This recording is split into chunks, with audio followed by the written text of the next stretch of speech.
أعوذ بالله من الشيطان الرجيم. بسم الله الرحمن الرحيم. الرحمن علم القرآن، خلق الإنسان علمه البيان.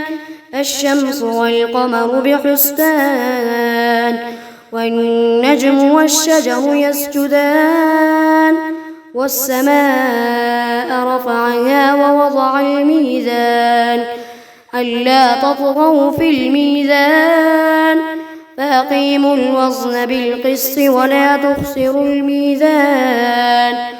والأرض وضعها للأنام، فيها فاكهة والنخل ذات الأكمام، والحب ذو العصف والريحان. فبأي آلاء ربكما تكذبان؟ خلق الإنسان من صلصال كالفخار، وخلق الجان من مارج من نار. فبأي آلاء ربكما تكذبان؟ رب المشرقين ورب المغربين. فبأي آلاء ربكما تكذبان؟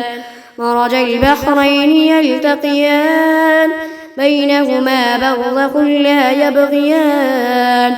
فبأي آلاء ربكما تكذبان؟ يخرج منهما اللؤلؤ والمرجان. فبأي آلاء ربكما تكذبان؟ وله الجوار المنشآت في البحر كالأعلام. فبأي آلاء ربكما تكذبان؟ كل من عليها فان، ويبقى وجه ربك ذو الجلال والإكرام.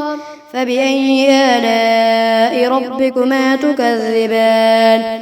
يسأله من في السماوات والأرض، كل يوم هو في شأن. فبأي آلاء ربكما تكذبان؟ سنفرغ لكم أيها الثقلان. فبأي آلاء ربكما تكذبان؟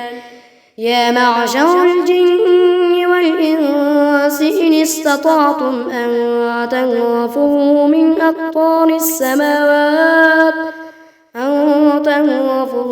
أقطار السماوات والأرض فانفذوا، لا تنفذون إلا بسلطان.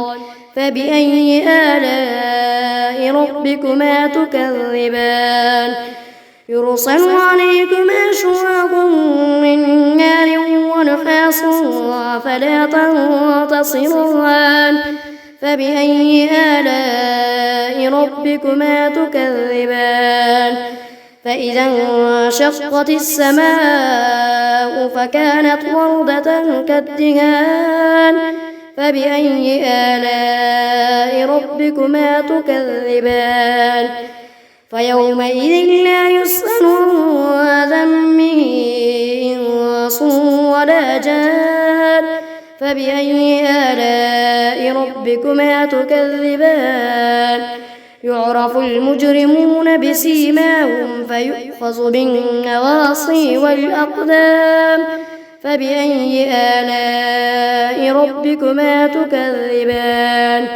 هذه جهنم التي يكذب بها المجرمون، يطوفون بينها وبين حميم آن. فبأي آلاء ربكما تكذبان؟ ولمن خاف مقام ربه جنتان. فبأي آلاء ربكما تكذبان؟ ذواتا أفنان. فبأي آلاء ربكما تكذبان؟ فيهما عينان تجريان. فبأي آلاء ربكما تكذبان؟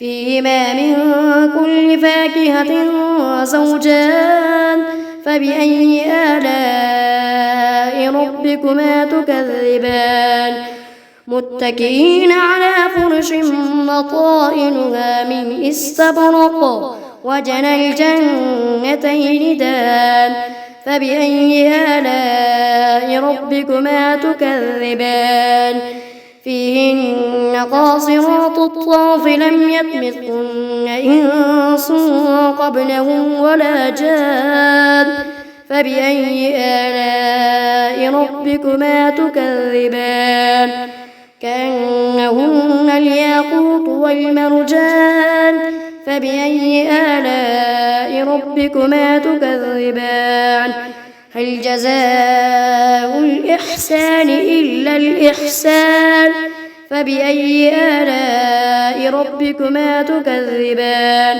ومن دونهما جنتان فبأي آلاء ربكما تكذبان مدهامتان فبأي آلاء ربكما تكذبان فيهما عينان نضاختان فبأي آلاء ربكما تكذبان فيهما فاكهة ونخل ورمان فبأي آلاء ربكما تكذبان فيهن خيرات حسان فبأي آلاء ربكما تكذبان حور مقصورات في الخيام فبأي آلاء ربكما تكذبان لم يطمثهن إنس قبلهم ولا جان فبأي آلاء ربكما تكذبان متكئين على رفرف خضر وعبقري حسان فبأي آلاء ربكما تكذبان تبارك اسم ربك ذي الجلال والإكرام.